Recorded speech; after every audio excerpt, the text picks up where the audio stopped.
come jump on my TARDIS as we go back in time to an era when graphics like this were pretty impressive. Now, if you don't know a lot about Consortium, basically the things you need to know is that it was originally a Kickstarter game, obviously successfully funded. I would compare it to a poor man's Mass Effect if Mass Effect was made in the 90s. So we're going to be grading Consortium by its looks, gameplay, plot and sound and voice acting. Good. This is very good. Scores will be made out of 10, and at the end of it we'll mark up its overall score. They say you only get one chance to make a first impression, and the first impression that Consortium gives off is very outdated. The game looks like it should have been released 15 years ago. It looks horrible. The textures are the worst I've seen in a game. Now granted, it's made by a couple of people and it was a Kickstarter campaign, but come on guys. This literally looks like it just came out of a university student's final project. Everything looks just slapdashed, half-assed, from the character models to the recharging your utility meter, to the bullets, to the guns, switches and the ship itself. Everything just looks so bad. It doesn't look good. And it initially put me off the game. It looked that bad, especially for the price they're charging for it. For this reason alone, for looks, I'm going to give it 3 starships out of 10. But now let's talk about the gameplay, and this is where the game kind of improves. I mean, the most important thing about games is the gameplay. If it looks like Crisis 3, but plays like Walking Dead Survival Instincts, you're not going to want to play it for too long. And I feel like Consortium is what Mass Effect could have been if it was made in the 90s. But that's not a bad thing. Even the developers let you know where they got their inspiration from. When you first meet Wade or Rook 9, you'll get an option to compare him to Joker. Well, you know, life's just too bloody short to be an uptight bastard all the time. Obviously a reference to Mass Effect's Pilot of the Normandy, Joker. You can affect and change the world around you depending on how you respond to questions. If you have a Kingpin mercenary talking to you, you can either suck up to him and play his little mind games to try and earn his trust. I am in a good mood. The bishop here has certainly amused me enough.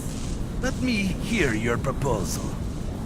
Or you can tell him to shove it where that Bulgarian sun doesn't shine and engage in a gunfight with him and his men. This offers replayability if you do choose to play the game again, seeing for yourself how choosing your answers differently can affect you, yourself and the game around you.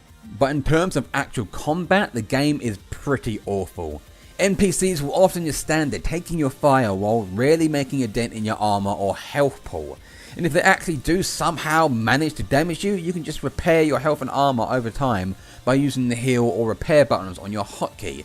The only time I ever found myself having any sort of difficulty was when you're asked to defend the ship from enemy missiles, and this part of the game really stressed me out. You need to be pinpoint accurate with that laser or you're going to die repeatedly like I did. But the gameplay isn't all bad. It's not great either. It's very slow to start off with, but with the ability to break the fourth wall with your answers, it does add a certain entertaining kick to the game. Sadly though, the game ends just as it starts to pick up steam and becomes more interesting. It is the first part of a 3-parter, so it kind of adds a little cliffhanger to the upcoming games. Even after the patch was applied that was meant to fix crippling bugs, the game is still very buggy. I had repeating sound bites. It's Rook 25. NPCs blocking exits permanently so I couldn't leave. I had trashed the desktop, and I had the strange bug of where my NPCs would talk really slowly when opening my inventory.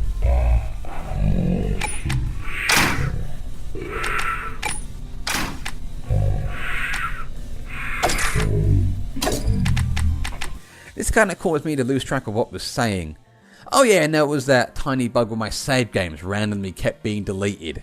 Thanks for that, Consortium. Sadly, the gameplay for Consortium is average at best, so I'll give it an above average score of 6 starships out of 10. And now onto the plot or story of the game. The plot begins stating that a new technology has been made that plants you in the body of another person in a parallel Earth in the year 2042. Oddly Oddly enough, Charlie Sheen's still winning in this universe. Winning? But you're told that you will have complete control over the human and will be in charge of either improving the world around you or throwing it into anarchy. You log on to the wormhole and end up controlling a man known as Bishop 6, a soldier assigned to the Senlil, one of the Consortium's largest commanding aircrafts. Now, the Consortium is the world's dominant military and governing force, being established after World War III. Moments after starting, the ship is put under attack by a rather low-ranking band of mercenaries, and you're reassured that everything will be fine. Or will they? The game tackles subjects such as murder, political tensions, religious paranoia, and traitors amongst the crew, all while giving you the option to either smooth things over calmly or go in guns blazing, raising hell. As I said before, the game sadly ends just as it's picking up steam. It's pretty slow for 90% of the game, and it takes place pretty much entirely on the Senlil. So I'll give it 6 starships out of 10. And now we finally come up to the point where Consortium shines in my opinion, the sounds and voice acting of the game. At first, I'll admit, I wasn't a fan. I thought it sounded really bad with very bad stereotypical accents and monotone voice acting from certain characters. Kieran! Kieran! This is untrue, Bishop. We have equal tasks to adhere to, according to strict Consortium protocol.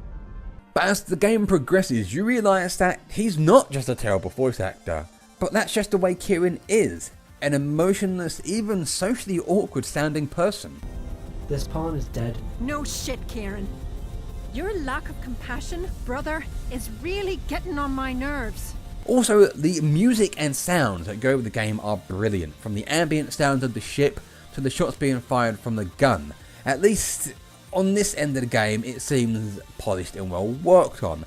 And purely because of the voice acting alone, which I really enjoy for the most part, I'll give the game 7 starships out of 10. So overall, what does Consortium get? It's not a great game. I definitely wouldn't pay the £15 price tag they're charging for it at the moment. It's one of them games that I'd wait for it to be 75% off in a Steam sale to purchase it. It looks outdated, gameplay can be slow and boring at times, but this is counterbalanced by the solid plot, strong dialogue, and impressive voice acting. It's still plagued with irritating bugs, but that will be ironed out in future patches, I imagine. So overall, Consortium earns a 5.5 out of 10. So that's it for another classic Top Hat review brought to you by Screen Robot, guys. Remember to like the Facebook page, follow me on Twitter, and go check out screenrobot.com for more gaming reviews like this one, guys. Remember to stay classy, guys. Stay classy.